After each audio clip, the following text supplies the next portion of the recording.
Call this meeting to order. Welcome to meeting number 104 of the House of Commons Standing Committee on Public Safety and National Security. Pursuant to the Standing Order 108-2 and the notion adopted by the committee on October 23, 2023, the committee is resuming its study on the growing problem of car thefts in Canada. Avoiding audio feedback. Before we begin, I would like to remind all members and other meeting participants in the room of the following important preventive measures. To prevent disruptive and potentially harmful audio feedback incidents that can cause injuries, all in-person participants are reminded to keep their earpieces away from all microphones at all times. As indicated in the communication from the Speaker to all members on Monday, April 29th, the following measures have been taken to help prevent audio feedback incidents. All earpieces have been replaced by a model which greatly reduces the probability of audio feedback. The new earpieces are black in color, whereas the former earpieces were gray. Please only use a black-approved earpiece. By default, all unused earpieces will be unplugged at the start of a meeting. When you are not using your earpiece, please place it face down in the middle of the sticker for this purpose that you will find on your table as indicated. Please consult the cards on the table for guidelines to prevent audio feedback incidents. The room layout has been adjusted to increase the distance between microphones and reduce the chance of feedback from an ambient earpiece. These measures are in place so that we can conduct our business without interruption and to protect the health and safety of all participants, including the interpreters. Thank you all for your cooperation. Today's meeting is taking place in hybrid format. In accordance with the committee's routine motion concerning connection tests for witnesses, I am informing the committee that all witnesses have been completed and required connection tests in advance of the meeting. I would like to make a few comments for the benefits of members and witnesses. Please wait until I recognize you by name before speaking. A reminder that all comments should be addressed through the chair.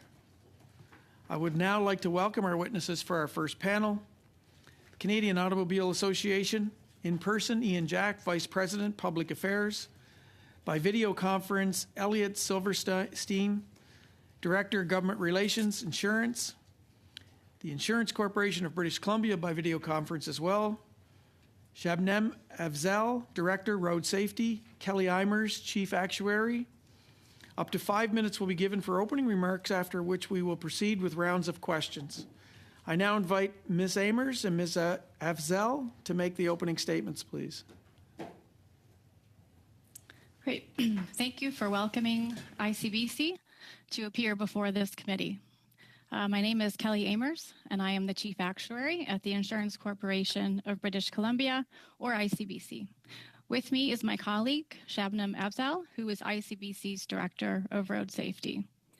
I would first like to recognize that we are at ICBC's head office in North Vancouver, British Columbia, on the traditional ancestral Indigenous territories, both unceded and treatied, of the Musqueam, Squamish, and Tsleil-Waututh First Nations. ICBC is a provincial crown corporation mandated by the Insurance Corporation Act, Insurance Act, and the Motor Vehicle Act to provide universal compulsory auto insurance to drivers in British Columbia. In addition, ICBC provides British Columbians with optional auto insurance products, vehicle registration services, driver licenses services, and we work with external stakeholders on road safety projects and auto crime initiatives. I would like to applaud the work of this committee and all of the participants. We support the ongoing efforts to date and look forward to enhancing initiatives to prevent vehicles stolen within Canada. According to statistics provided by BC's Integrated Municipal Provincial Auto Crime Team, or otherwise we'll refer to as IMPACT, in 2023, BC had its lowest number of auto theft incidents across the province since 2018. BC had 7,538 auto theft incidents reported to police, a 10% decrease from 2022, with declines posted across the province. Theft of vehicles are covered under optional comprehensive insurance from ICBC or other private insurers. In 2023, of those 7,500 auto theft incidents reported to police, 6,255 of them were reported to ICBC with an average cost of $5,700. This average cost also includes the deductible for a stolen vehicle claim reported to ICBC. While there has been a slight decrease in stolen vehicle claims reported to ICBC from 2022, the average cost of these vehicles has increased. While ICBC has the majority of the optional insurance market, I want to emphasize that these are just claims reported to ICBC. Claims can also be reported to other optional insurance carriers, and some motorists may not even have optional insurance. Further, these preliminary financial figures and incident counts may continue to settle as claims are closed. And with that, I would like to pass it off to my colleague, Shabnam Afzal, who is ICBC's Director of Road Safety. Thank you. So ICBC has partnered with the BC government on the Integrated Municipal Provincial Auto Crime Team, or IMPACT, as Kelly was just mentioning. And the mandate of this team is to actually fight auto crime. And we've partnered to successfully target chronic auto theft offenders and organized auto crime groups since 2004, the inception of IMPACT. IMPACT heads the successful provincial Bait Car program too, which also targets chronic auto crime offenders across the province. And 2024, this year, marks the 20th anniversary of the creation of the Integrated Municipal Provincial Auto Crime Team. And ICBC has been a funding partner since the inception of IMPACT. ICBC also has a dedicated special investigation unit, otherwise known as the SIU, and we have an officer from our unit attached to the IMPACT team. And they act as a liaison with other law enforcement in BC, as well as the other ICBC officers that are dedicated to the identification of cloned or revinned vehicles. Having these dedicated officers obviously helps us protect the integrity and minimize the risk of the vehicle registration process in BC. To further combat vehicle crimes, ICBC's SIU detection unit employs a dedicated team of specialists who leverage data and analytics to identify concerning theft claims. And ICBC has an internal fraud analytics model, which uses data and natural language processing to identify concerning claims for review. So we partner with local police and stakeholders on auto crime prevention initiatives, such as providing steering wheel locks and preventing catalytic converter thefts. ICBC also provides insurance incentives to encourage customers to use these passive electronic immobilizers to protect their vehicle. With that, I would like to defer to the committee and answer any questions that you may have. Thank you. Thank you both for your remarks. I now invite Mr. Jack or Mr. Silverstein, please. It'll be me, Mr. Chair. Okay. Thank you very much. Hello, bonjour, Monsieur le Président, honorable. Hello, Mr. Chair, honorable members. Thank you for having invited us to share our perspective on the fight against auto theft. President of Public Affairs for CIA's national office here in Ottawa. My colleague Elliot Silverstein, our Director of Government Relations for Insurance, joins me virtually today to help answer your questions. Together, CIA and CIA Insurance represent the interests of 7.1 million motorists who are members of our not-for-profit association, whether that be AMA, BCAA, or CAA, and tens of thousands of auto insurance clients whose policies are with CAA Insurance. As such, we believe we bring a unique perspective to the issue of auto theft, informed by the practical, mental, and financial costs of the issue to all Canadians. Most of you, of course, will be familiar with the brand. Fondée en 1913, la CA. Founded in 1913, CAA is a national federation that brings together multiple organizations, offering them insurance and voyage and travel opportunities. And since then has provided dependable, fair, and trustworthy service to protect Canadians and what matters most to them. CAA was pleased to be the only consumer advocate invited to the federal government's February Auto Theft Summit to represent vehicle owners, who are the first line of defense in preventing auto theft and the most impacted in their daily lives when a theft does occur. However, the summit was just a first step, and now, nearly 3 months later, we are still waiting on some key elements of the national strategy that was promised. The subject is no less urgent today. We need to get going and not just with the starter's pistol, but with concrete, short but reasonable timelines for results. As you know, costs from vehicle theft are rising astronomically. $1.2 billion in additional payouts in 2022. And these costs are being passed on to consumers in the form of higher premiums and, in some cases, vehicle surcharges of up to $500 if you happen to be unlucky enough to own one of the top 10 most stolen vehicles. We believe these costs will be significantly higher for 2023. To put this in perspective, the impact of auto theft for the insurance industry is the equivalent of a flood or a tornado, except it is occurring year-round and with no end in sight. Pour répéter, le vol de véhicule... Again, auto theft is similar to a tornado for the insurance industry, except that this problem is not temporary, it's long-term. If vehicle theft is not brought under control, auto-related costs will continue to rise for drivers already struggling with affordability issues. Insurance premiums, deductibles, and overall costs are likely to go up for everyone if auto theft rates remain high. We'd like to underscore that soaring auto theft rates are more than just a cost pressure for consumers, as important as that is. Les victimes de vol sont privées de leurs moyens de... Those who are a victim of auto theft don't have a car to get to work or important meetings sometimes. Replaced or having to trade down in this inflationary market in order to get a vehicle. And it has a mental toll as well. We're pleased with the actions taken to date by law enforcement and provincial and federal governments, but we need commitments with reasonable but aggressive timelines to further step up action to stem the flow of auto theft. Specifically, CAA calls on the government to empower CBSA to do more enforcement at ports, specifically the Port of Montreal, by upping boots on the ground, installing cargo container scanners, and prioritizing random inspections on exports, which today are virtually non-existent. Launch with a tight timeline, an update on vehicle anti-theft standards, which are now more than 15 years old. This technology is being exploited by criminals to easily steal vehicles.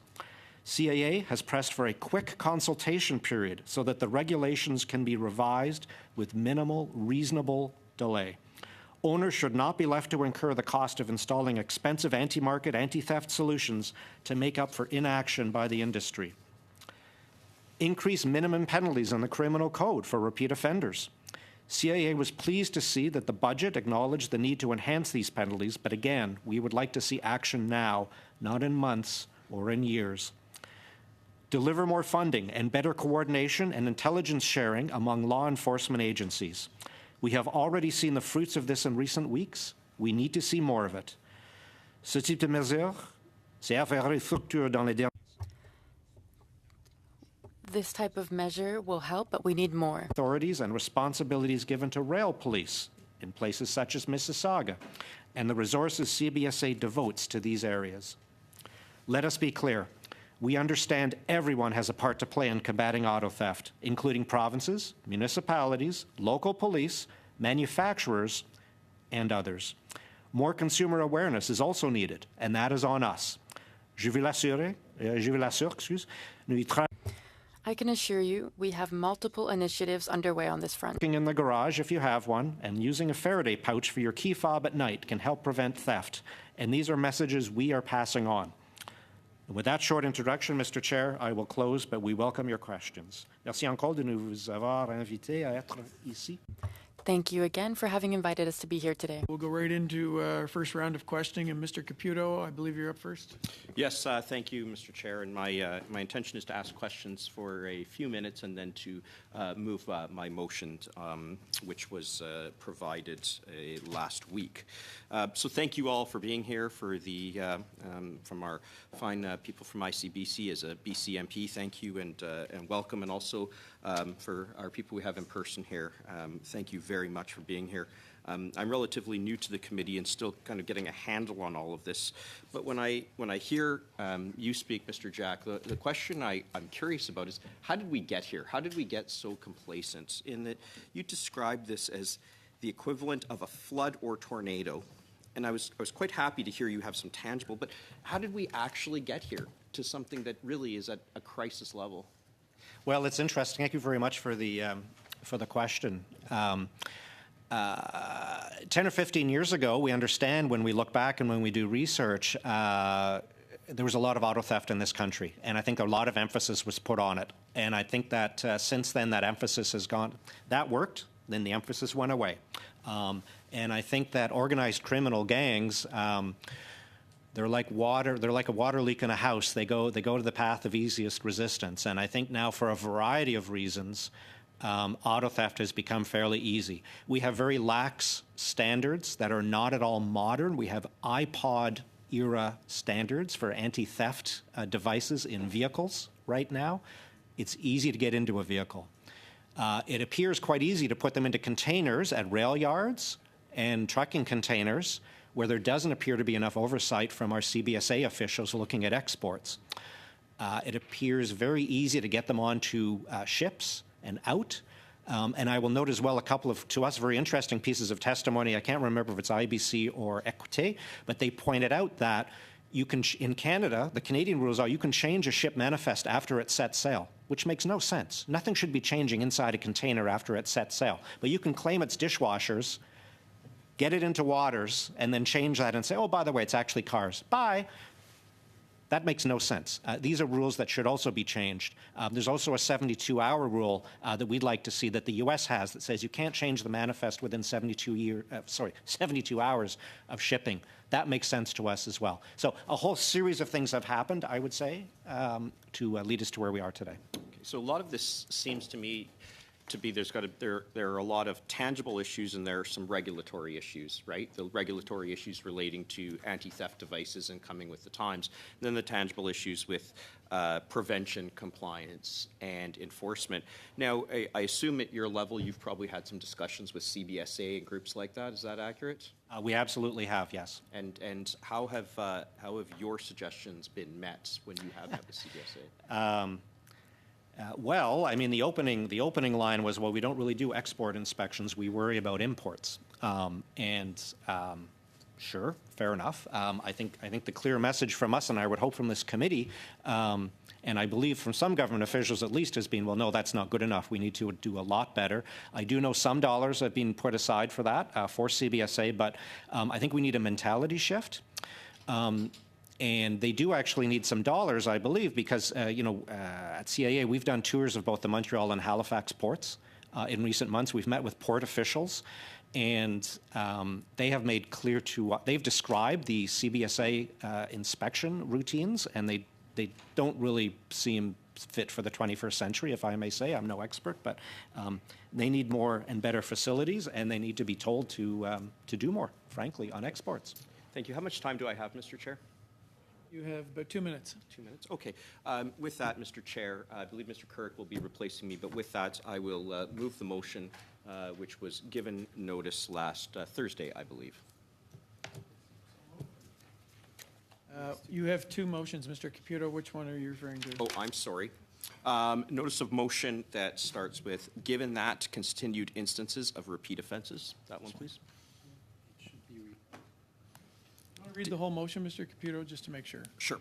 Given, and this is quote, Friday, April 26, 2024, given continued instances of repeat offenses while criminals are out on bail, including the case of a man who was arrested for attempted carjacking, let out on bail, and was arrested for carjacking again the next day, comma, next point, that in the news release about this incident, the Victoria Police Department identified Bill C-75, bracket, the revolving doorbell, close bracket, as the reason this individual was released to then go on to commit the same offense within a day of the first.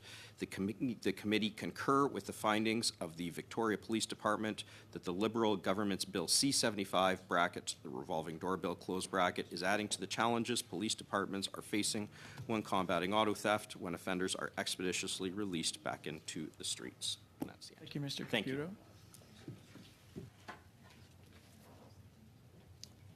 Call for a vote.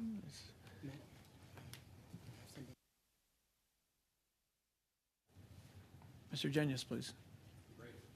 Sorry, I didn't see that.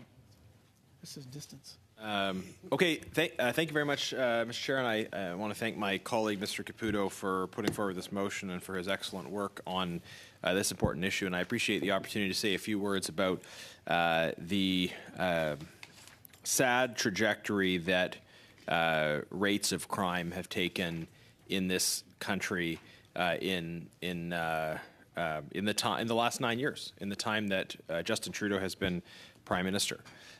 We have seen how this NDP Liberal Trudeau experiment of catch and release policies in the area of bail has simply failed. We have many instances where, let's say, the same people are committing crimes over and over and over again. And someone commits a crime in the morning, they're released on bail, and they proceed to commit another crime in the afternoon, in the evening, and so on. And this is not a coincidence that all of a sudden Justin Trudeau becomes the Prime Minister, and suddenly people's dispositions towards criminal activity changes. No, it's a consequence of policy decisions that were made by this government that allow repeat violent offenders to have easier access to bail and to go out and commit crimes that harm our community.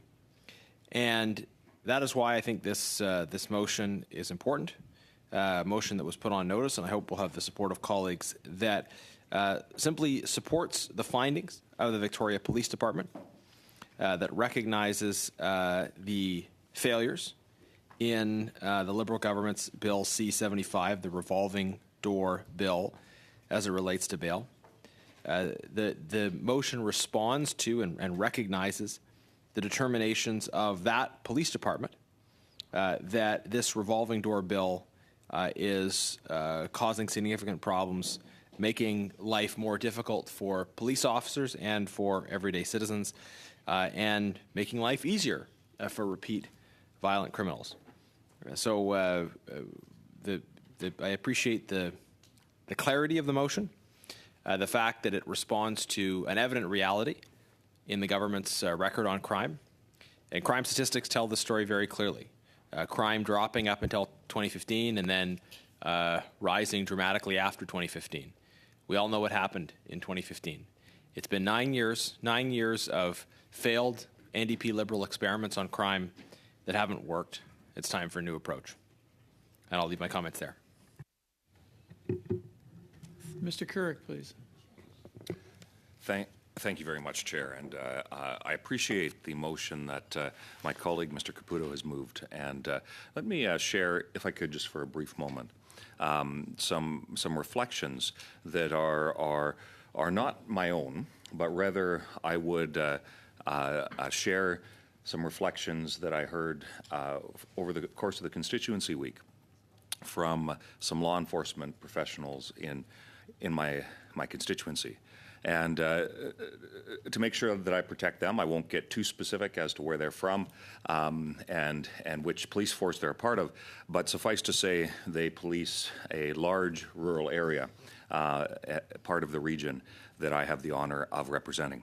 And Chair, the reason why it's so relevant is because it relates to the catch and release policies that that see a very small number of offenders, in many cases dangerous, violent offenders, being arrested time and time and time again for the same crimes. You have small communities, and as an example, in the area that I represent, of several hundred people that are terrorized by a small group of people.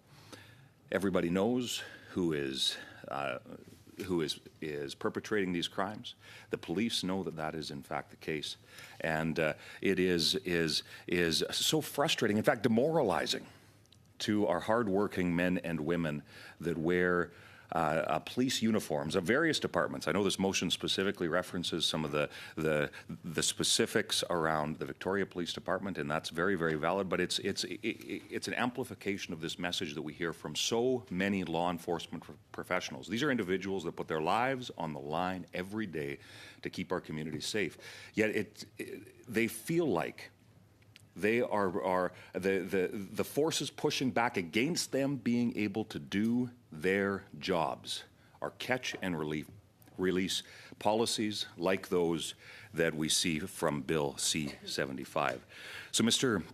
Chair, whether it's small towns across rural Alberta, whether it be in the north, whether it be in the Maritimes, whether it be in our big cities where we see cars sometimes the same day or just within a couple of days being shipped to overseas, this is a huge concern that I would suggest requires the continued urgency of this committee, and especially as we are hearing from those who are on the front lines, and I cannot emphasize that enough, Mr. Chair, those who are on the front lines that are facing the direct consequences of this. I could not imagine a more difficult career in today's world than being a law enforcement professional, being a police officer, with all the pressures, and then to have policies of their government working against their ability to do their job and protect the communities in which they live and work and care so deeply about.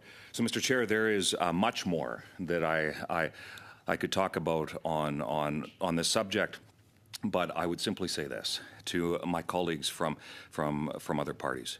Let's treat this with the urgency that Canadians are demanding that this committee treat it with. Let's pass this motion. It's a small step to acknowledge some of the urgency and how we can address auto theft and specifically the issues surrounding those repeat violent offenders that are in some cases within hours of being arrested, the hundreds of hours of police work that goes into those arrests, and yet being turned out within hours, and in many cases are back out on the streets committing those same crimes, endangering our communities, traumatizing individuals, and quite frankly, Mr. Chair, Canadians deserve better than what they're getting. So I hope that this committee seizes this opportunity to take a serious look at this issue with some of the information that is being brought forward by, in this case, the Victoria Police Department, to amplify that message that we are hearing from so many across our country. Thank you, Chair. Thank you. Ms. Michaud, please. Merci, Monsieur le Président. Thank you, Mr. Chair. I feel a little bit far away from you today, but I understand that this is a measure to improve the health and safety of our interpreters. So I'd like to thank the technicians who set this up to improve health and safety of those who help us do our job every day. So there was a motion tabled by my Conservative colleague on a carjacking and all offenses related to the increase in auto theft concern us at the Bloc Québécois, and this is why I suggested that we undertake a study on this, and we are currently undertaking this study. We have witnesses who are here to talk to us about this. They took time out of their lives to share their perspectives and suggestions, and so out of respect for them, I would suggest that we come back to this study. Now, C-75 was debated during the 40th legislature. I don't think we need to vote upon the conclusions of a bill from a previous legislature, and so I think that we should come back to our work at hand. Thank you, Ms. Michaud. Mr. McGregor, please. Thank you, Chair. I don't really have any skin in the game for this one, and I'm speaking as someone who did vote against C-75. I was present in the 42nd Parliament during the Liberal majority government.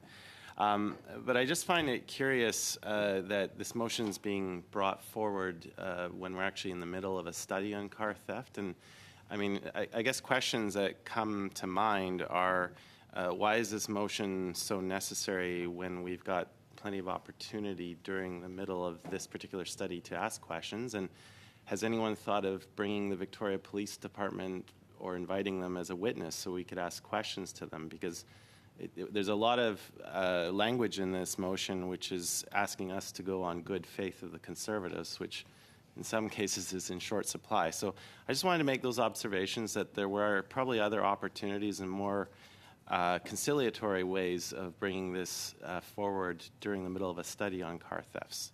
So I'll just leave it at that, Mr. Chair. Thank you. Mr. Genius, please. I'd like to propose an amendment based on Mr. McGregor's excellent suggestion to add at the end of the motion the following, and invite representatives of the Victoria Police Department to appear before the committee for 2 hours.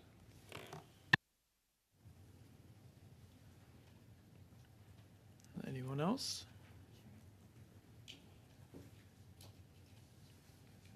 No. Yep.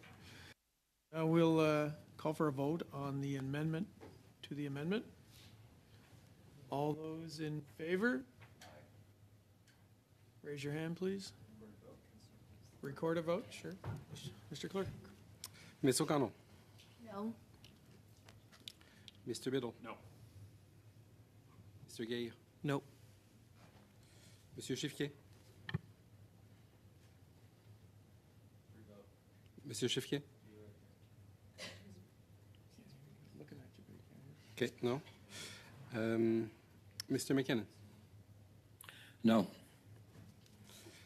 Mr. Shipley. Yes. Oops. Mr. Jones. Yes. Mr. Mutz. Yes. Mr. Couric. Yes. Madame Michaud. Contre. Mr. McGregor. I abstain.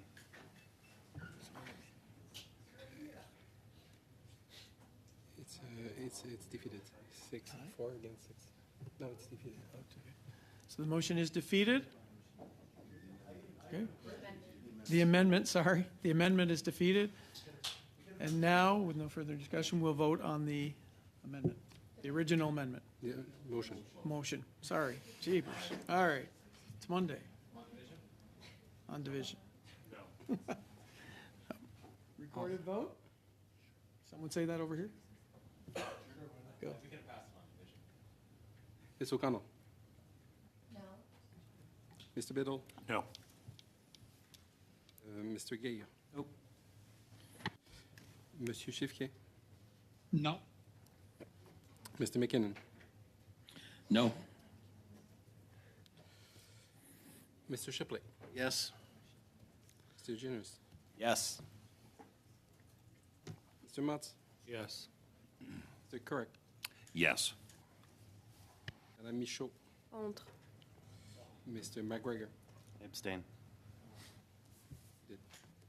Motion is defeated. We're going to continue now with our line of questioning, and I believe Ms. O'Connell, you're up.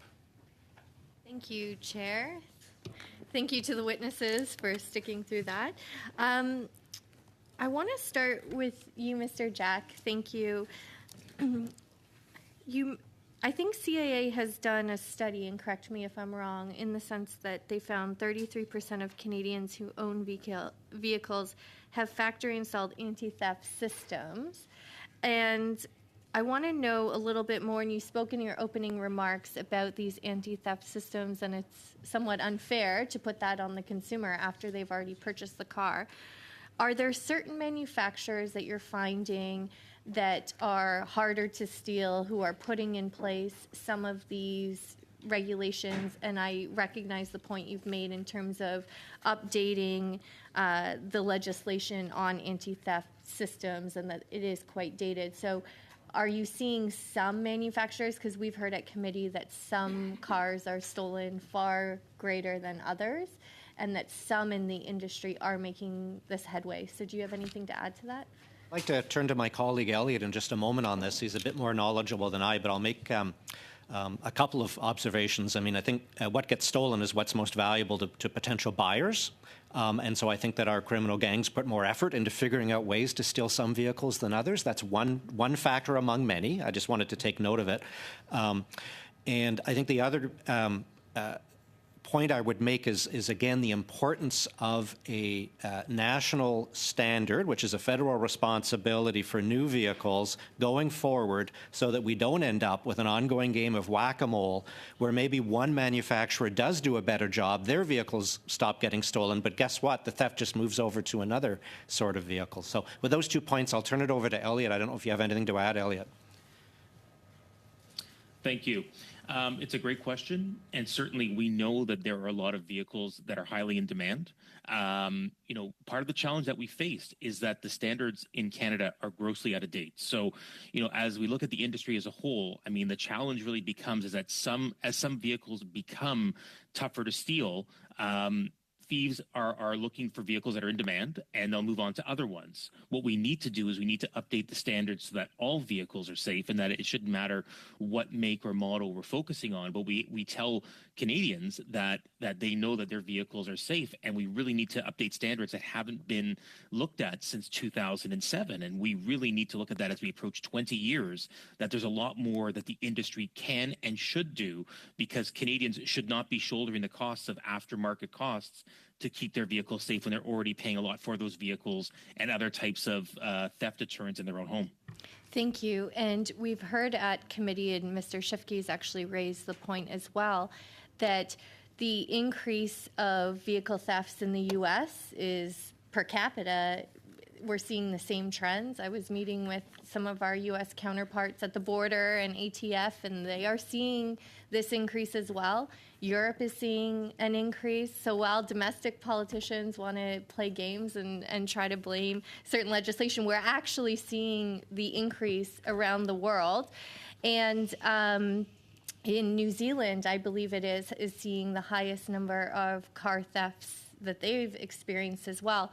So on the manufacturing anti-theft side, it's quite important that we also keep up with international standards, or else the value of stolen cars in Canada just goes way up. Well, absolutely. I think other jurisdictions are acting on this as well. And so to your point, if we don't, or if we're slower, we will simply see more car theft in our country than in other jurisdictions. So I think, again, it's a very good argument to be moving as quickly as we can. And my only other observation, with great respect, is that Canadians drive vehicles in Canada and are worried about them being stolen here, not about New Zealand. More of the point about if we are behind in making these changes, then and other jurisdictions update their anti-theft legislation, then we will be more vulnerable. And that's, I think, the point. So if I have a little time left, I'd like to ask a question to Ms. Evzal or Amers, whoever is better. I was actually just in BC this past weekend and doing a ride-along with the Chilliwack Police Service, and they had a bait car and talking about it. But they did actually talk about the fact that they're not seeing the increase of auto theft there and in BC, and this was the RCMP there representing kind of what they're seeing on the ground. Why do you think, or do you have any idea of why BC is not experiencing the same levels of auto theft? Thank you for the question. I'll take that one. So one of the reasons that we're hearing from our law enforcement partners is that we have, there's a number of variables. Obviously, it's never black and white, so there's lots of gray areas, but we can say definitively that we feel the organized crime aspect of vehicle theft has not really reached BC so much. We have organized crime, all different types, but in terms of auto theft, we're not seeing that same rise in organized crime. And part of that may be due to the fact that our borders are connected and to different countries, obviously. So this speculation, and not for me to say, obviously, but enforcement could answer these questions way better, but that we just don't have the same markets that the Eastern Canada has to be able to ship to. So the western side of Canada does not. Most of our vehicles that are stolen, they remain in Canada. And actually, we have a good rate, like 7 out of 10. That was the last I heard from our enforcement partners. 7 out of 10 vehicles are recovered. Also, the nature of the vehicles that get stolen here, it hasn't really changed to the most, the newer models with the anti-theft devices. It's really mostly still the older vehicles, and they're usually stolen from what we're told in the commission of a crime or those similar types of things. Ms. Michaud, please, for 6 minutes. Thank you, Mr. Chair. Thank you to our witnesses who are here with us today. Very much appreciated. Throughout this study on car theft, I tried to see what the causes were, to try to find solutions with different witnesses, to hear their suggestions of what the government can do to prevent this theft. For the benefit of my voters, I would like to speak to ICBC firstly, and then the Canadian Automobile Association on the impact that this has on Canadians when their car is stolen. More than $2 billion in insurance claims were made because of car theft in 2022. So what effect does this have on insurance companies and prices, given the auto theft issue? Of course, this does have an impact, but I would like to hear your opinion on this. When one's car is stolen, does this have an impact on increased insurance prices throughout the country? And if a car is stolen, how much can someone expect their insurance premiums to go up by? And for example, in Montreal, we saw that sometimes someone had their car stolen and when was able to get it back, and then months later it was stolen once again. So what does this mean for insurance companies? What type of calculations are you doing on this, and how does this affect Canadians? So if ICBC could speak to that, please.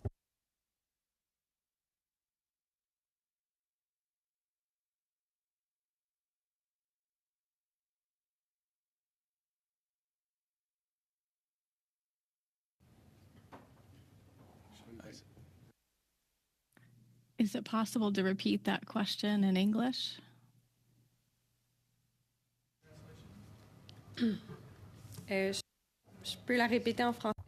I can repeat it in French, but normally you should be receiving interpretation. I don't know if it was explained to our witnesses. Timers, are you receiving interpretation? No? She has to choose the channel. Did you choose the channel at the bottom of your screen? There's a globe, I believe it is.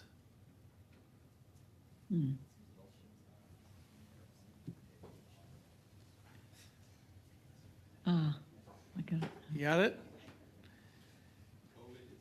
Okay. You know what? Ms. Michaud, you start over. Okay, merci beaucoup. Okay, thank you very much.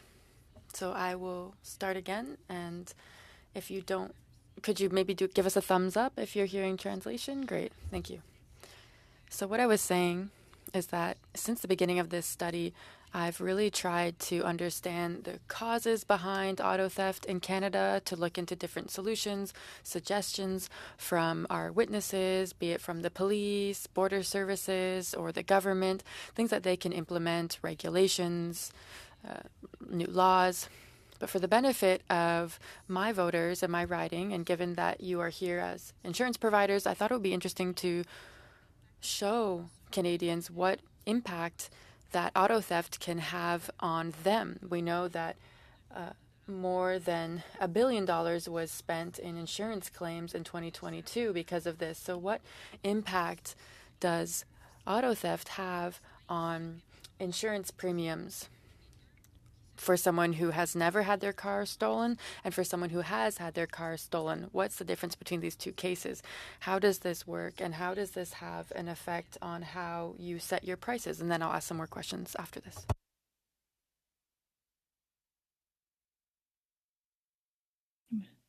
I can take the insurance part of it.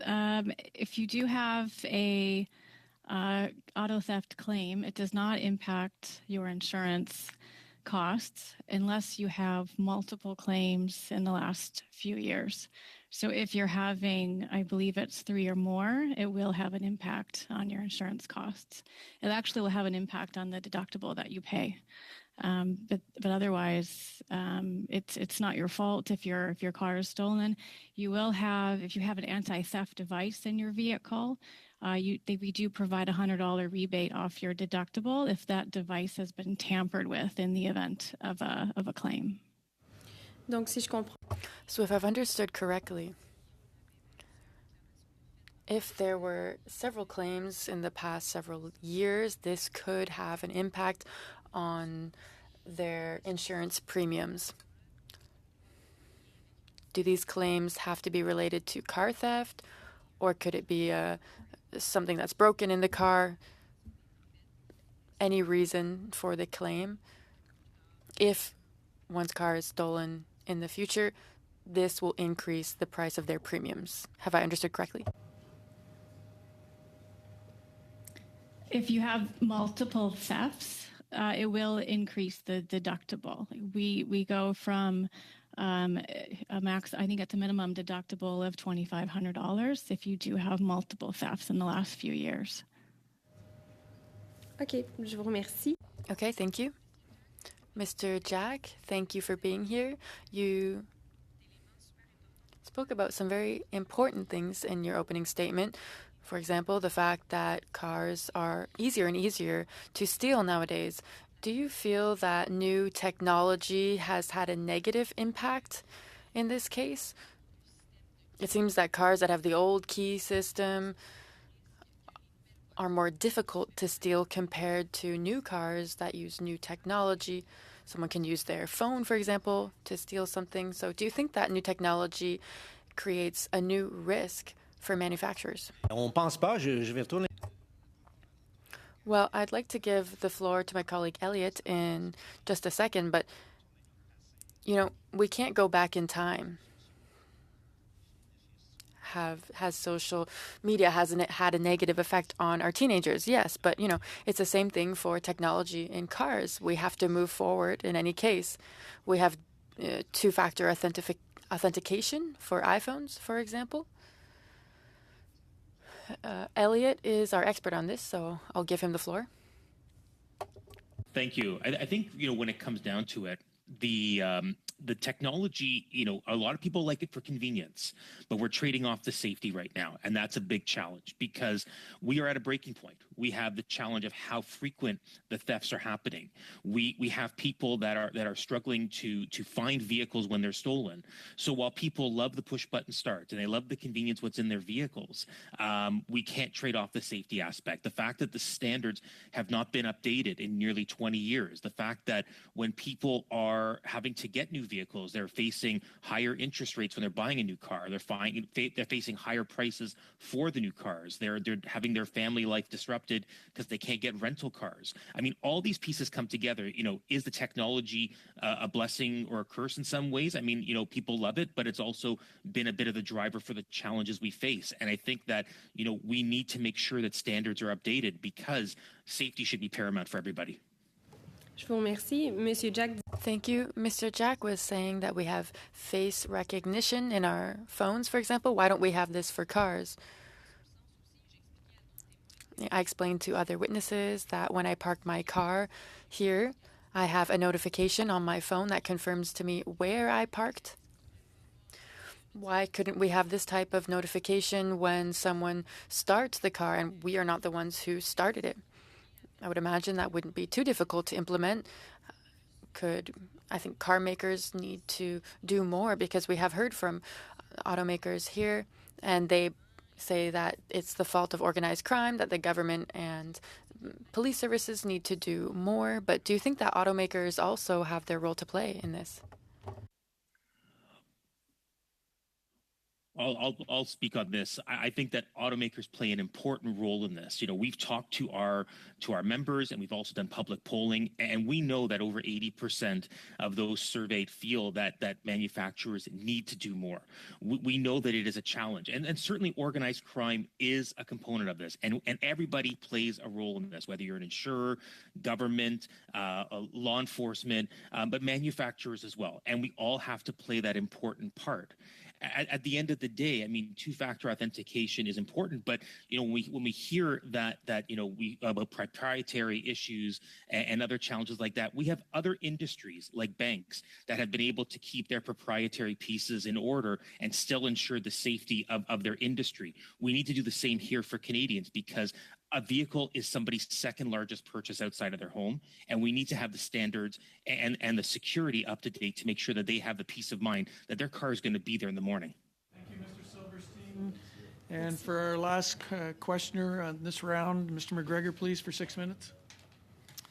Thank you very much, Mr. Chair. I'd like to start with ICBC. It's great to see some fellow British Columbians join us at committee and to provide our West Coast perspective on this issue. I just wanted to talk a little bit about the BAIT car program, because that did have remarkable success when it was first introduced. And you know, I can remember at the time the BC government it seemed like they were actively trolling car thieves, daring them to go and steal a car, knowing that a BAIT car was out there tempting them to get caught. So that program, we know from the Vancouver Police Service, like their press releases at the time, had remarkable success in driving down rates of auto theft. Can you just tell us, like, have those rates remained fairly consistent? Like, is the BAIT car program still sort of like owning a little bit of responsibility for keeping those rates low, or is it a broader question with a lot of different things at play here? If you could just sort of add a little bit more to that, please. Yes, of course. Yes, so the BAIT car program is still a successful program. There's no doubt about it. But there's also many other aspects in terms of the impact, the team, and how they are integrated, different police units, different police departments, all involved in the proactive tackling of auto crime. So I think the important thing here is to remember that the impact program is an enhanced program in terms of fighting auto theft. So we're not just relying on the baseline enforcement of auto crime through the various police departments, but it's actually this concerted, data-driven program that's across the BC province.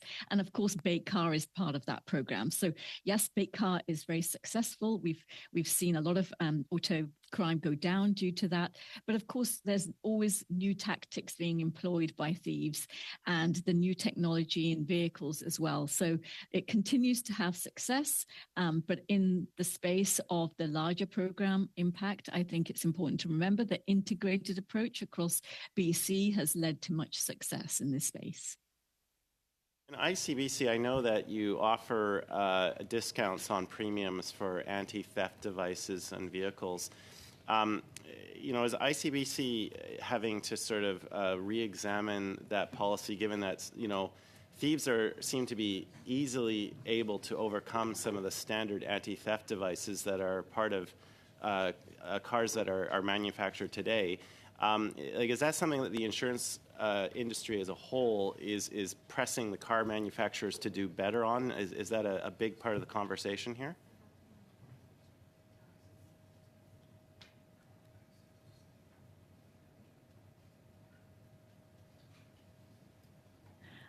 Well, we've actually not seen the same increase in auto theft in BC. So I hate to say this, but we're still actually have quite low rates compared to the rest of the country. And as I said, there's a number of different variables involved here. So we haven't seen fit to change our incentives in terms of anti-auto theft devices yet. And hopefully that remains the case, and that we continue to see a decline in auto theft over the last 5 years. And as Kelly was saying earlier, we've seen a recent decline as well just from last year. So we have not been thinking about changing any of our insurance premiums as a result. I'm just going to turn my last 2 minutes to the CAA. I've certainly appreciated the times BCAA has been there to help me on the side of the road, so we definitely know the value of your organization. But just sort of coming off of that conversation, when you look at insurance models in the rest of Canada, in provinces where auto theft is a growing concern, what is the CAA's position on, what role can insurance companies play in their conversations with auto manufacturers on offering discounts for anti-theft devices? If you can just add a little bit more to that conversation, I think that would be helpful. Again, I'll turn to my colleague in a moment. This is what he does for a living, especially in recent months and years. But again, it shouldn't be up to your house insurance to take care of faulty door locks, because people who build homes can't be bothered to have proper locks on the front doors.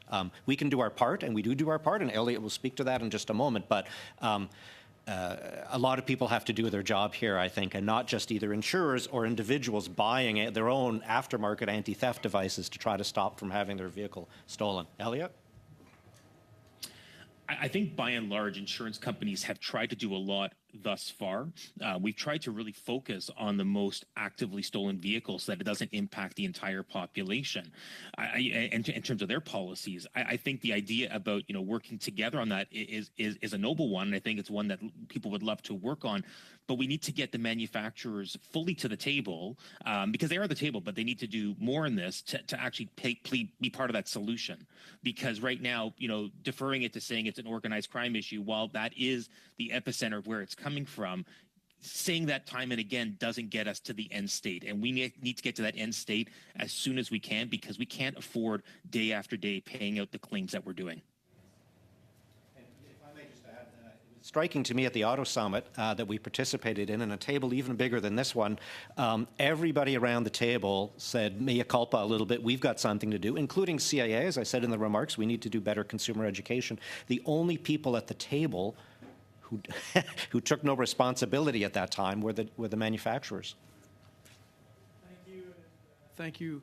Thank you for your testimony, all of you. We will now suspend for a couple of minutes just to enable you to leave and get our new witnesses ready. Thank you so much.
I would now like to welcome our witnesses for our second panel. In person, Halifax Port Authority, Captain Alan Gray, President and CEO. By video conference, Shield Automotive Cybersecurity Center of Excellence, Maitra Mirhasani, Professor. Up to 5 minutes will be given for opening remarks, after which we will proceed with rounds of questions. I now invite Captain Gray to make an opening statement, please. Thank you. We at the Port of Halifax recognise the importance of this issue and sympathise with the thousands of Canadians who have been impacted by these criminal acts. We join Canadians in our concern over the growing problem of auto theft, which has become a very sophisticated crime, and those involved are highly organised. We are committed to working with the government and other supply chain stakeholders to address this issue and broader concerns surrounding the illicit movement of goods and/or people. Canadian port authorities are delegated with specific and limited responsibilities for port security. Therefore, ports must work closely with their partners, including local police, federal enforcement authorities and Canadian Border Service agencies, to achieve security. When it comes to illicit activity, which also includes illegal drugs and human trafficking, there is no single solution to this problem. There are many groups that each have a role to play in terms of enforcement and prevention, and developing a strategy which involves all groups working together is necessary. For many years now, I have worked closely with the International Maritime Organisation, or IMO, and I can tell you that port security has been on the radar for a long time. At the start of the century, ports used to be open environments, but 9/11 changed all that. The IMO developed measures designed to combat terrorism, not specifically contraband, but continued to focus on security in a holistic way. The International Ship and Port Facility Security Code was adopted in 2004, and following that, the IMO continued its work on maritime security. The IMO Code of Practice on Security in Ports offers a valuable framework for developing and implementing security strategies and identifying potential risks. There is a call at IMO to broaden the scope of the ISPS Code to consider organised crime, and I would recommend that the Canadian representatives on IMO engage and support this initiative. As it relates to security containers, I want to talk a little bit about the process of packing and moving containers through a terminal. In general around the world, and also in Canada, there is no X-ray or scanning of export boxes unless the country of destination has a security requirement for a preload scan. This is because most border controls are focused on the import of illicit materials, not the export. Typically, a shipping container is packed at an off-site location. The paperwork is done, which includes a self-declaration of what's inside. The container is closed and marked with a customs seal. When a container arrives at a terminal, either by truck or rail, the container number is matched to the booking number. The customs seal is physically checked to see that it hasn't been broken. The serial number of the seal is noted against the container. Then the container is put in the stacking area for export.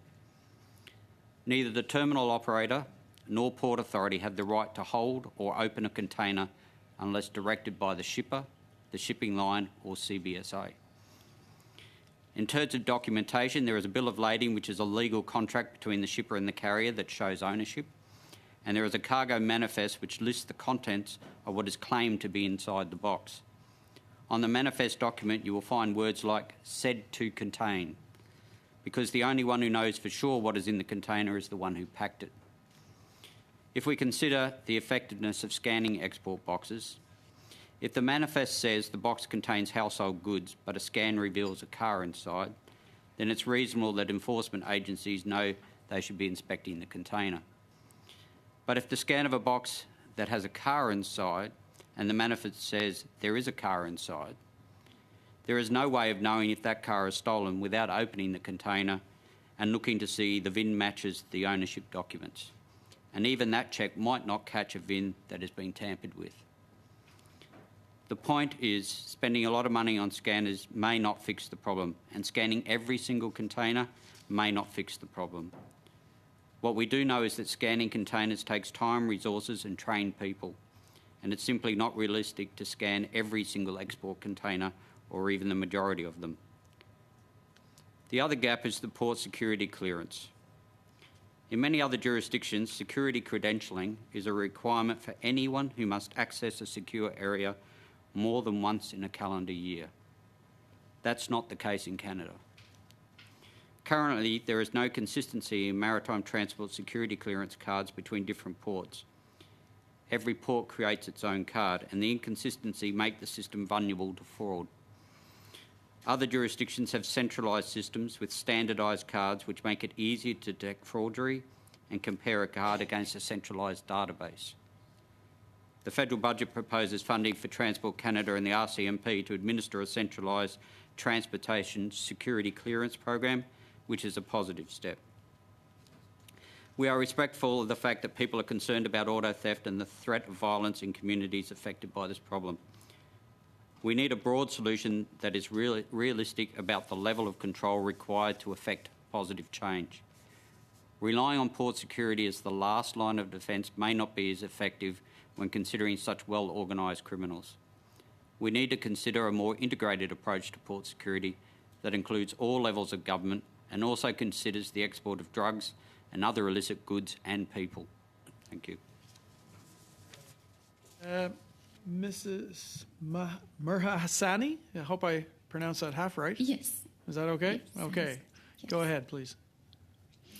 Thank you. So I'm the co-director of SHIELD, Automotive Cybersecurity Center of Excellence.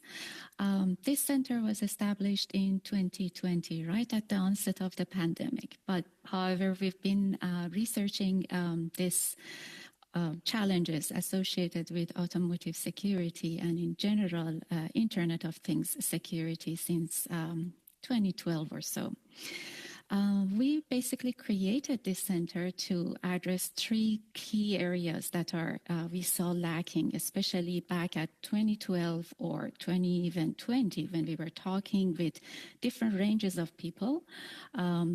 They were looking at us in amazement and wondering what it is that we are talking about when we were talking about the issues surrounding the security of automotive. A lot of times it's been mistaken with safety features in vehicle, which are two different basically challenges and issues, interrelated but not exactly the same.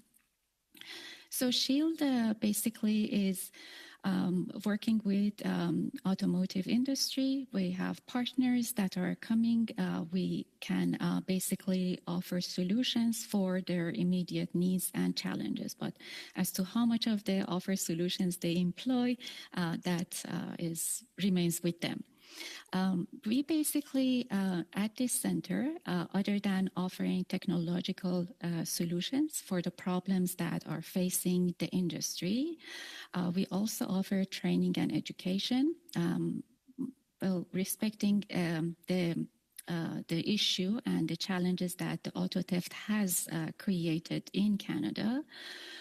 Basically, one of the more challenging issues in terms of the security is lack of knowledgeable people and ability to attract young minds into this field. So we are trying actively to remove the barriers in the field and allow the younger generation to come into the field, as well as trying to upskill the current workforce that is in the workplace in automotive to be able to basically understand the new ecosystem of the vehicle. And we are also, as much as possible, try to talk with the policymakers.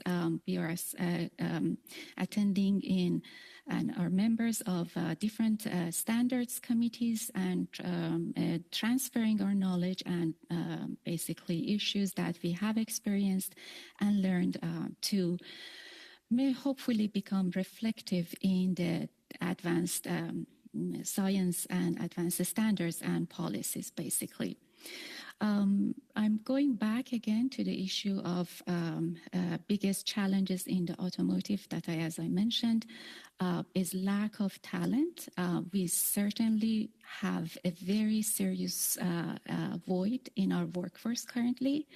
A lot of organizations that are working in the automotive industry do not have the people with necessary skills, which sometimes showcase itself in the products that are coming. There are, however, newer standards that are developed, and car makers are slowly adhering to those, especially in July 2024. Some of the world harmonization standards is basically they're going to enforce some of their standards. So with this, we are hoping that there will be more investment in training and education of the students and professionals, basically. Unfortunately, the day that automotive cybersecurity becomes an issue arrived earlier than we predicted. Our prediction was that with the rise of AI, we will have more devastation and more problems, especially with the fleets of vehicle. But auto theft, certainly because it's a public issue, has basically created this attention to the details related to the automotive cybersecurity. We're hoping that working with different organizations, different institutions, private and public sectors, we can rise to some of the challenges in this field. And thank you for having me today.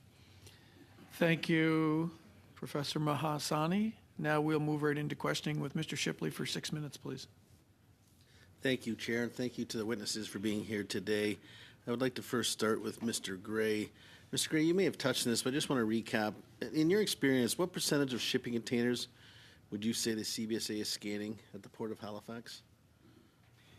In the Port of Halifax, it's probably only somewhere around between 3 and 5%. It's not a large volume. And that's only import containers. So they don't... Sorry, yeah, I meant export. If I didn't say export would be zero. So there's absolutely zero scanning of export. Okay. So knowing that then, do you have any statistics? Has there ever been a car successfully seized at the port? Not that I'm aware of. I have heard anecdotally that cars may have moved through the port, but I haven't seen a seizure of a vehicle in the port. How long have you been there, Mr. Gray? This is my 5th year in the port. 5th, I'm sorry? 5th. 5, yeah. Okay, thank you. Do you think that the security clearance program administered by Transport Canada for employees working at your port are adequate for preventing the infiltration to the public sector? No, I don't. And if I can expand on that, is to my point, other jurisdictions, and I come from Australia, so similar jurisdiction. The security cards that exist, if you have a requirement to access a security regulated area more than once in a calendar year, then you're required to have a transport security clearance card. That means transport drivers, workers that come down and do maintenance in the place. It doesn't matter what where you're from. If you have to access a security regulated thing more than once a year, you must have a security clearance. The other point is that the card for the Port of Montreal and the card for the Port of Halifax, whilst it'll have some similarities of information on it, they're different. We can have different colour backings and that. In other jurisdictions, they have security hologram films which can only be purchased from the government, and then they're put on the card, and every card is identical throughout the country. So it is very difficult to forge, from an organised crime point of view, very difficult to forge because you can pick that up through the hologram systems. We don't have that in Canada. Thank you. My next question is going to be, and I think Chair, you did it much better than myself, Ms. Meharsani. I hope I'm close on that. Mitra is fine. Just call me Mitra. That's thank you, fine. Mitra. Thank you. Obviously, but what you're saying, the Chair did do a better job than I did on that one, so I apologize. I'd like to just first have a quick discussion. I brought up an example of a carjacking a while ago that happened in the Toronto area, and it's been kind of maybe misused for what my example was a couple times in this committee. I had mentioned some very young people, one as young as 11. There was 3 of them, maybe 4. I can't recall exactly. And it's been brought up a couple of times that they were so young they could get the technology and stole that vehicle. They didn't use any technology. They opened the door, pulled out the driver, beat him and stabbed him and drove away. I just want to make sure that was clear. There was no technology used by those perpetrators of that. So my next question, Mitra, was that we've heard from several witnesses that the age of car thieves is becoming quite young. While we know that many of these thieves obtain stolen vehicles through violent means such as carjacking and home invasions, I'm wondering how easy is it for a young person to obtain and learn how to steal a vehicle other than, as I said, pulling a driver out and driving away? Stealing the cars basically has always been a little bit easy, but these days, because of the information sharing and availability to resources online, information are much easier and readily available. And let's admit, our newer generation are more tech savvy than some of us. So if they are seeking information, they can easily find those information. There are different resources, and there is actually no way to stop those resources from sharing the information about the weaknesses of certain technologies. I guess that there is no way for censoring or those data sources. But coming to say that, there is always also stories of young hackers who hack into extremely secure databases and data sets. So it's always basically a little bit of interest and basically the intrigue for the younger generation to go for these newer ways to find information and employ it. Thank you. I'll stop here, I guess. Thank you. 1 minute. I'll make this very, very quick then. From your perspective, what recommendations do you have for manufacturers to improve the vehicle's resilience to getting stolen or cyber attacks? Unfortunately, this is not just one advice. They have to remember that although we like to have our cars to be smoother, have a lot of safety features, be connected and do a lot of amazing things, the manufacturing of automotive vehicle has turned into a super complex issue, as well as the whole engineering and concept. So I'm afraid there is not just a very, one advice that I can give them. You usually ask them to apply a secure by design principle, but we are seeing that even that design principle and engineering basically protocol fails to secure such a complex system. Have any time? 13 seconds. I have 13 seconds. So you're saying basically no matter what they can do, they're still going to get stolen? Unfortunately, there is no way to secure a system or a car 100% and be saying that it's done and we are okay. Thank you. Thank you, Mr. Shipley. Mr. Shefke, please, for 6 minutes. Thank you very much, Chair. And I'd like to add my thanks to our witnesses for appearing before us today. Ms. Mirhassani, I'm going to be directing my questions to you today. I want to thank you for bringing your expertise to our committee on this very important issue. We've had the car manufacturers or representatives of the car manufacturers appear before committee, and I asked them questions about how much they were investing in research and development to make their cars harder to steal. They weren't immediately forthcoming with that information. I learned that there was submissions to INDU committee, the industry committee, where they were asked similar questions about what they were doing to make their vehicles harder to steal. And I've read all of those, and basically none of them were forthcoming on what they were doing, citing that they didn't want to share this information as it would tell the criminals what they were doing to stop them from stealing their vehicles.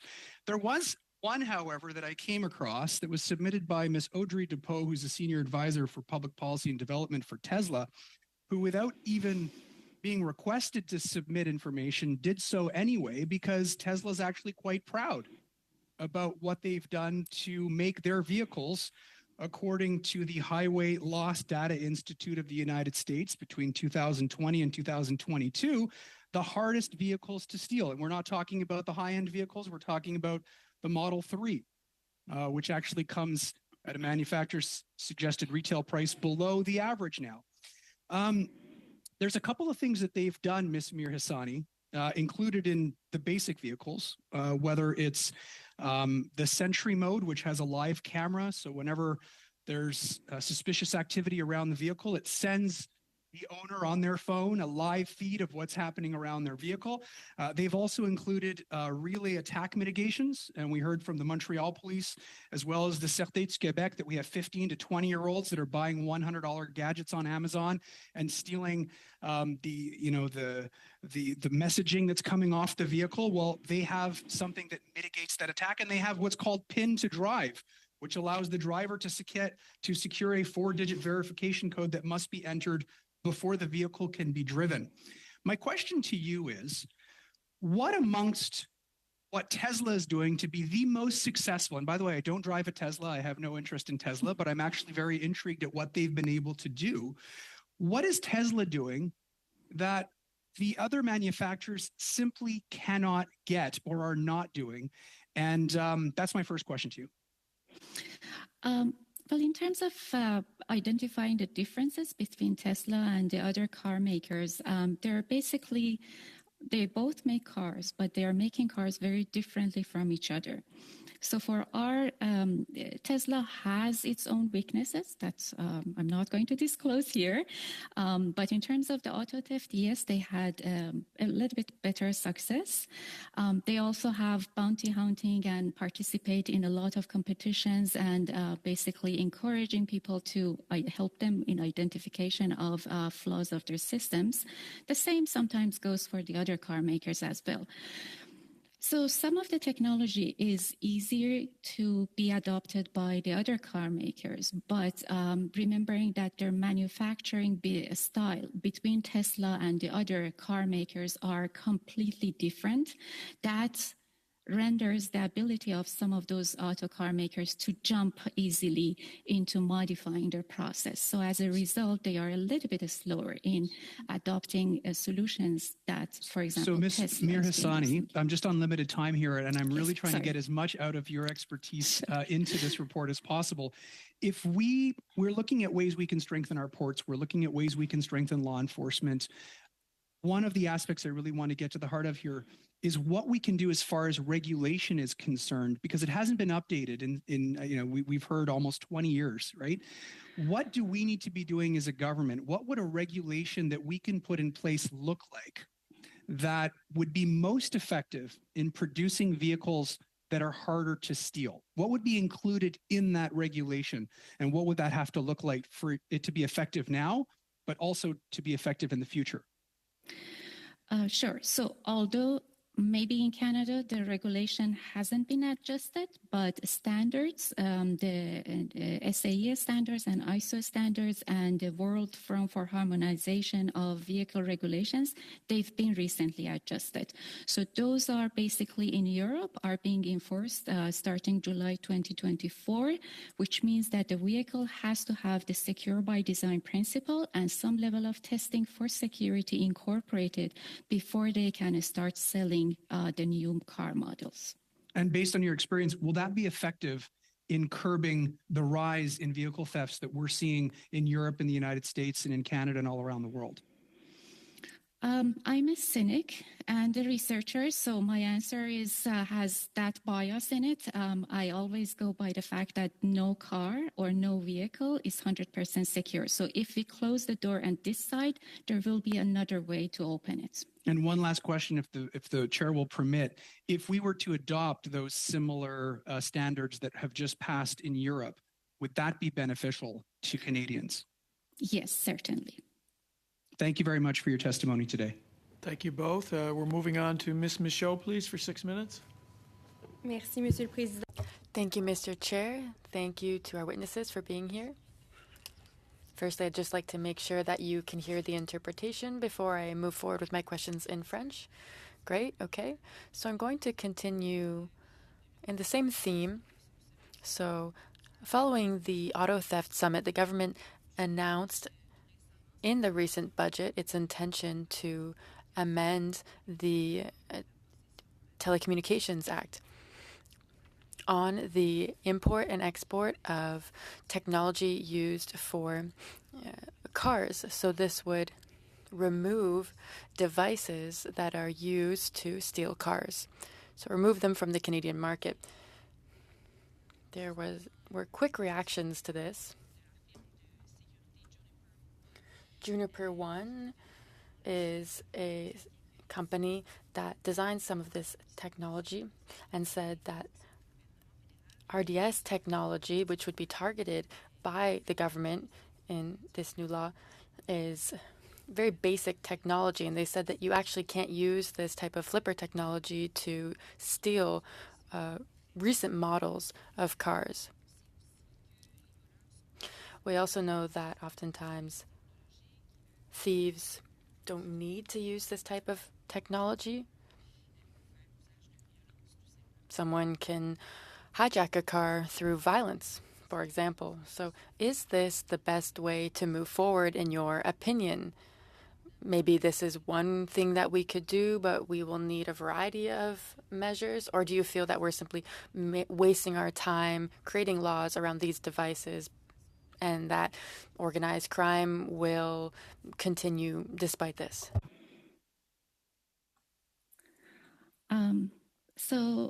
Unfortunately, I believe that banning those technological devices is not going to help. The thieves are certainly not going to abide by law. They will get it from other sources. What it did only was that created a little bit of panic in my students, saying that, so what are we going to learn to, what are we going to use to learn? Banning those devices is not going to impact the auto theft. It's only going to probably harm the training and education. And one small note, yes, those devices cannot open some of the cars, but we tested it, and unfortunately, it works on some of the new car models. Je vous remercie. Thank you.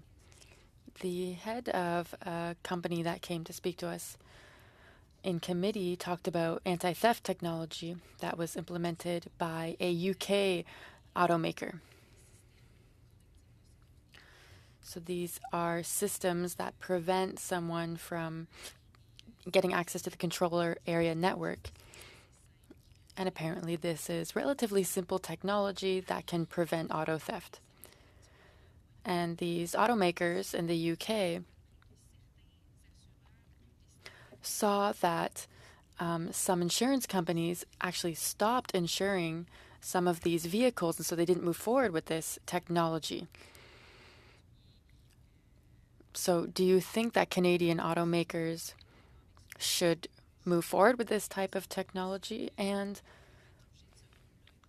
do you believe that we will get to that point where insurance companies are not insuring certain vehicle models because they are stolen too often? What do you think about this? So I'm going to not being, I don't think I can answer about the insurance companies on their behalf. I guess they have to answer that part. But yes, there are certainly some technologies that we can use to basically make it more difficult. The thing is that, yes, although any system is not 100% secure, but if we make it difficult or create a process that takes longer to attack or get into the vehicle, that could be a deterrent for whoever's trying to steal that car. So in a way, if a car takes 15 minutes, 20 minutes to steal because of some of the principal challenges that are placed in on the way, that will deter the thieves. And as to, unfortunately, I can't say that what the insurance companies can do. I can only answer on the technology side. Je vous remercie. Thank you, Mr. Gray. A question concerning the Port of Halifax. We know that the situation is very different from that in Montreal. I know that you have been asked lots of questions because, especially in Montreal, this is a hub for exporting stolen vehicles because of its location. So I want to make sure that I understood what you said earlier. You said that focusing on port security would be a last resort to fight auto theft. Did I understand correctly? And if yes, why did you say that? I was saying if you were relying on the port as a last resort, as your only defence, it would not be very successful because of the number of issues around documentation, not knowing what, we don't physically open every box because it's sealed prior to arrival. So if that was your only line of defence, it would not be a very successful one, and we need a broader one. To me, one of the problems is we don't have good data transfer from agencies to ports and terminals. So we can't access CBSA data because of the way the legislation is written.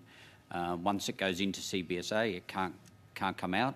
So therefore, we have issues in data sharing amongst ports, terminal operators and supply chain.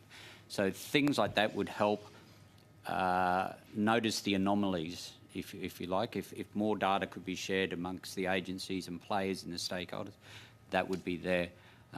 The other side is if you don't have a good security card or clearance system that's deep enough into the system, organised crime will get hold of trusted insiders or threaten people within the chain, and that makes it much easier to pass through.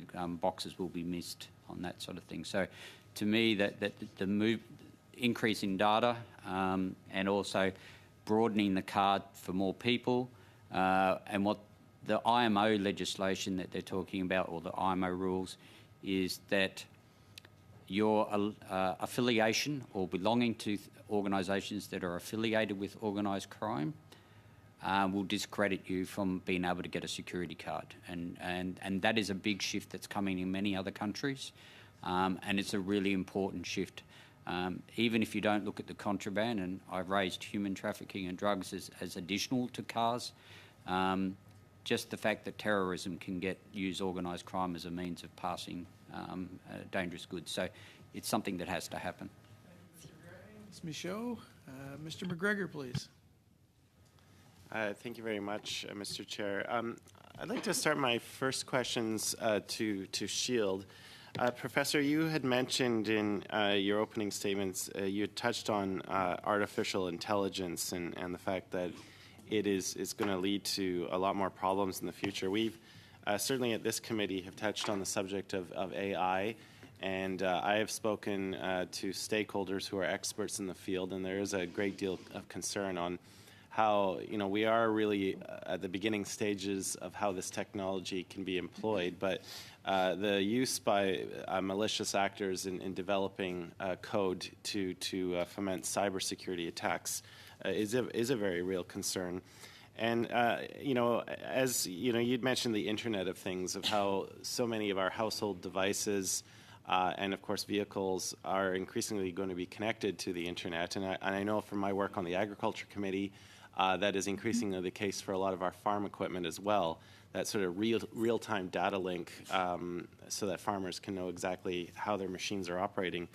I'm just wondering if you could touch a little bit on that. And do you see also, I know of AI as an offensive tool, but do you foresee also its applications in defense? And can you expand a little bit more on that in this particular problem?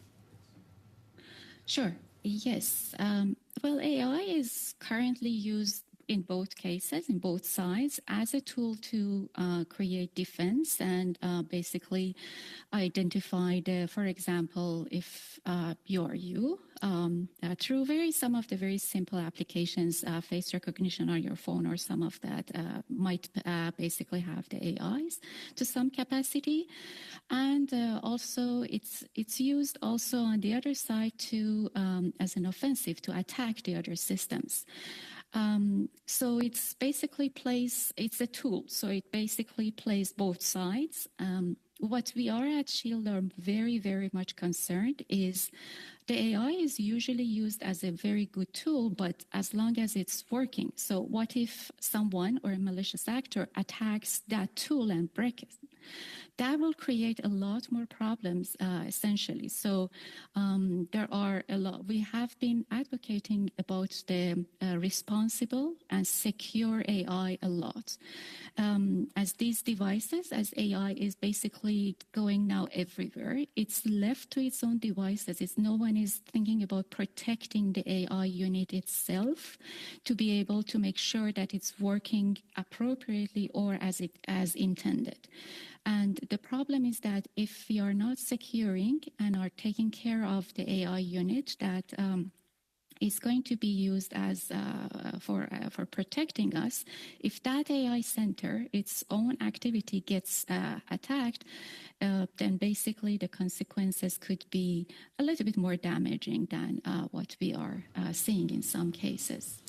Thank you. Thank you for that. I just wanted to move on to another question that you are very knowledgeable about the technology that exists in trying to deter car thefts, and I agree with you. No technology is going to be 100% foolproof, but some are better than others and can greatly decrease the chances that a successful theft will happen.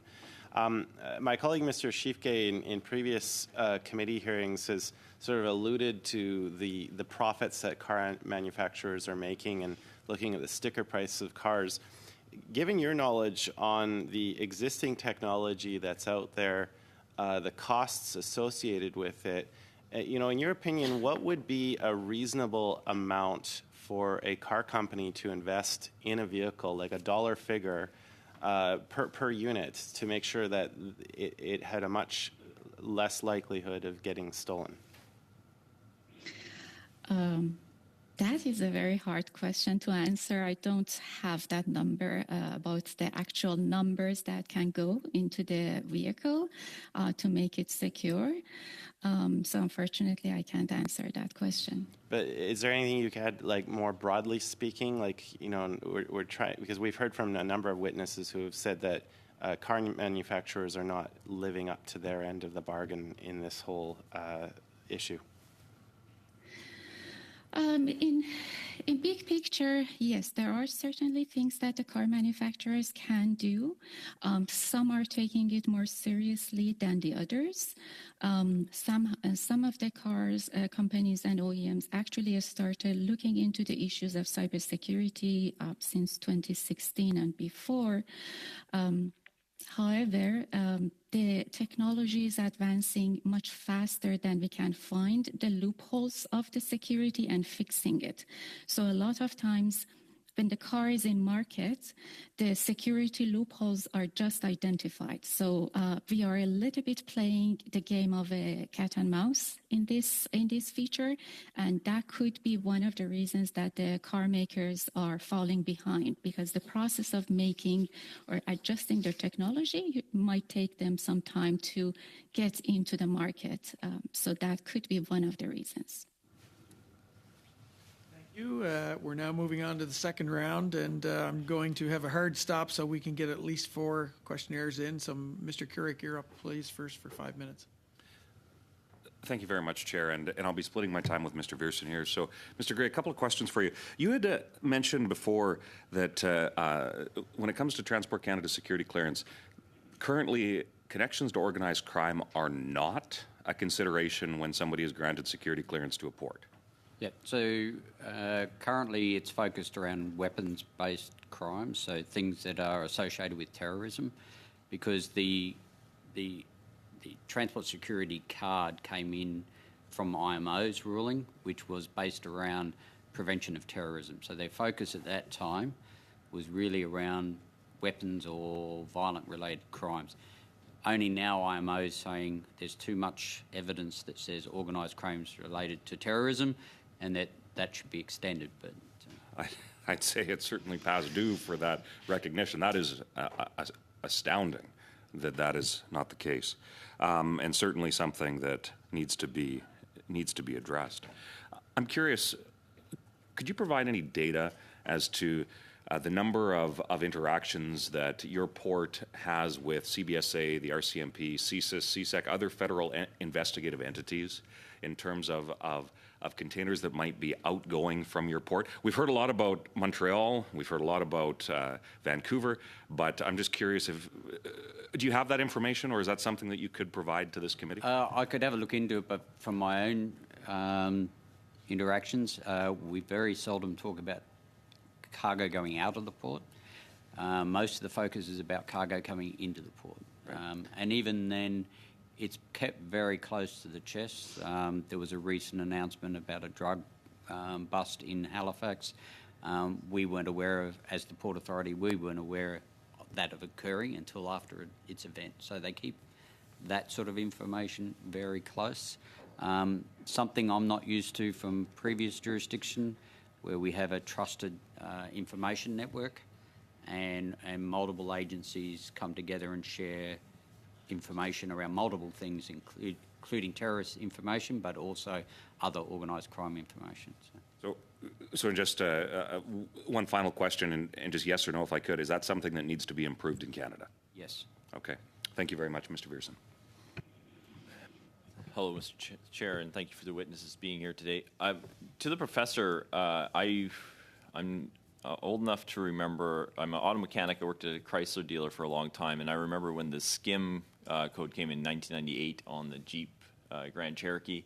And we watched as that SCIM technology came, we watched like just a nosedive in vehicle thefts in general. But with that, over time, we've also lost the column lock. I don't know if people remember this. You used to have to put the key in the side just to get the steering wheel to turn, and that most modern vehicles don't have that anymore. And this is more of a hardware rather than software situation. Is there any desire from the industry to bring back the column lock or other hardware? There's been a lot of discussion around software, but is there any discussions around hardware pieces to kind of prevent theft? Hardware is, just remembering that hardware is also easy to capture. So those mechanical car keys are also, you have the ability to reproduce and remanufacture them. So if you're thinking about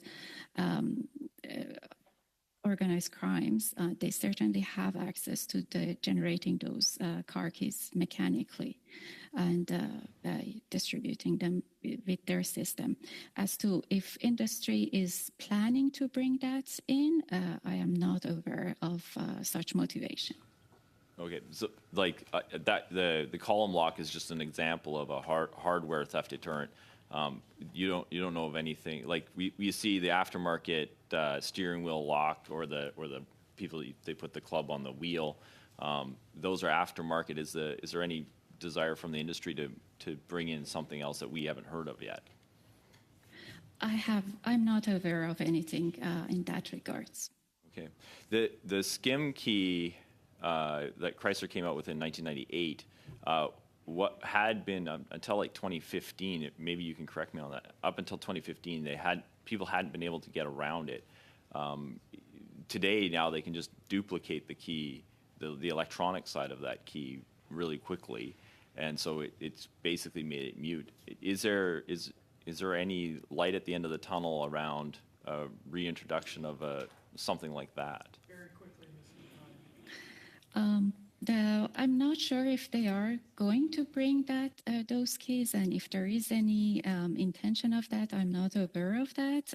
But at this stage of the information availability, I'd say that even those mechanical car keys can be manufactured rather easily. Thank you. Thank you. We're moving on to Mr. McKinnon, please. Thank you, Mr. Chair. And thank you to the witnesses for being here. So I'm going to direct my questions to Mr. Gray. So we're particularly interested in the ports because we see this as a last line of defense for interdicting the export of stolen vehicles. And I understand this doesn't really apply to you. You don't have data in this regard, but perhaps I want to look a little bit further up the logistic chain. You mentioned many of these containers are filled in at terminals in the vicinity, presumably. I'm wondering if any of these terminals have some sort of a trusted status or bonded relationship, so that you can decide whether, based on whoever filled the container, this manifest may be more or less reliable. Yeah, thank you. Some packing houses are customs warehousing, so that they are they've gone through a customs system to have customs brokerage. So there would be some that are more reliable than others. I would think you would adopt it the same as the way you risk assess import cargoes, is looking at where they're coming from, who's packed it, who's the shipping line. You take a similar approach if it's if they put good electronic seals or that sort of thing, they're a reliable, trusted customs broker, then it would be less likely that you're going to have a problem there. If you're coming something that's been packed by an individual, then that would be a higher risk profile, or a warehouse that you're unaware. Again, that information the port doesn't have, but CBSA would have that information going through, but we don't get told where the origin is from that cargo. We aren't given that information. Yeah. So would that be helpful to you to be required to be offered that information, so that if and when you're able to or had need to scan export containers, that you might be able to filter them on that basis? That sharing of information would help the risk assessment process. So, yes, it all helps. The more information we get, the more we can help, or the terminal can make assessments, or if CBSA is advising us these are higher risks and they want them scanned, then that would be a process that would help. So who is responsible, if any, for verifying that the manifest matches the contents? You know, who is there someone that can be held accountable if they find out that there's a significant material error or discrepancy there? The person that had packed and declared the goods is the person responsible. So, but in most cases, the discovery that that's not the case is only at the destination port. So there's no way to see in a container other than scanning. And as I said, if the paperwork's been falsified as well, you could have a situation, for example, in a car that it says it's a car and the paperwork matches it, so that's fine. You don't know whether the car was stolen or the ownership was correct. So who puts the customs seals on these containers? Is that CBSA themselves, or is it some agent, some bonded or trusted person? It's whoever packs the container or the customs broker that's associated with it. So not necessarily a trusted network with customs. So, yeah. So I mean, it seems really important that we could be able to identify who placed a seal on it and whether they, in fact, verified the contents of the container. Are they able to verify the contents of the container, do you think? The person who seals it should be verifying the contents, or who declares on the paperwork should be verifying it. But again, in an organised crime situation, there's a lot of trusted insiders, so the person who's declaring could be a trusted insider. So unless you've got multiple people in the chain who are testing that process, it could still slip through the process. That's the nature of these smuggling, whatever it's going to be that you're smuggling, is that it's trusted insiders that are the ones quite often responsible for falsifying documents. So unless you're going to open every container, which is the same as import. We don't open every container. We don't scan every container that comes in. It's risk assessment based. You'd have to take a similar approach, a risk assessment based approach. The more you could do to validate the security credentials of people involved in handling the cargo along the chain, the more likely you are to reduce the number of trusted insiders that you would have in the system. Yeah. So, I guess that's what I'm driving at, that we need a way to filter the vast number of containers that we have that we need to look at and be able to identify who is responsible. Would you see this as a recommendation we should put forward, that the logistic chain and the that the provenance of these containers be provided to the ports? And thank you, Mr. Gray, for your cooperation. Ms. Michaud, please. Merci, Monsieur le Président. Thank you, Mr. Chair. I'm going to stay in the same theme as Mr. McKinnon. Earlier, you talked about solutions that you were suggesting, including better information sharing between different partners, the Port Authority, border services agencies, and law enforcement. Law enforcement that spoke to us said that this would be a good way to move forward, that we can review the security clearance accreditation process. And I didn't know that CBSA, or rather Transport Canada, deals with this. And the minister explained how this works and how it can be improved concerning the security clearances. And then there was talks about CBSA's mandate, that they focus more on imports rather than exports, and all containers that leave the country are not necessarily inspected. So should we change CBSA's mandate? I don't know if we have the means to do this. I don't know if the agency has the human resources for this, but should we be focusing more on exports? And as Mr. McKinnon mentioned, should we be looking into who is sealing these containers before we send them off to another country? Should we look into how many, what the time frame is within which we can change the declaration of the contents of the container? Is that something we should look into as well? I think it's important that most customs authorities around the world are focused on protecting a country, so goods coming in. So whether it's quarantine from bringing pest, bugs and other things, or illicit material in. So their primary focus is about protecting a country. So their resources are allocated that way. So I suspect from a resource allocation that would be challenging to take a complete focus on export.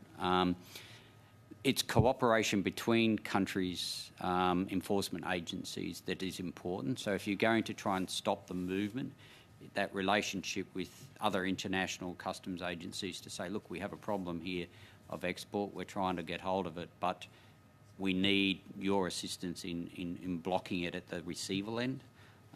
That would help. So it's not so much us doing it all the work, but it's a combination of work. But more information along the line, I think better security clearances will reduce the risk and then make it more able to do, as I mentioned, risk-based assessment, and therefore a portion of the export market could be checked based on a risk assessment. So. Merci. Thank you. That's it. So we're moving on. We want to thank our those in attendance today, witnesses, and appreciate your testimony. Just a couple of quick notes.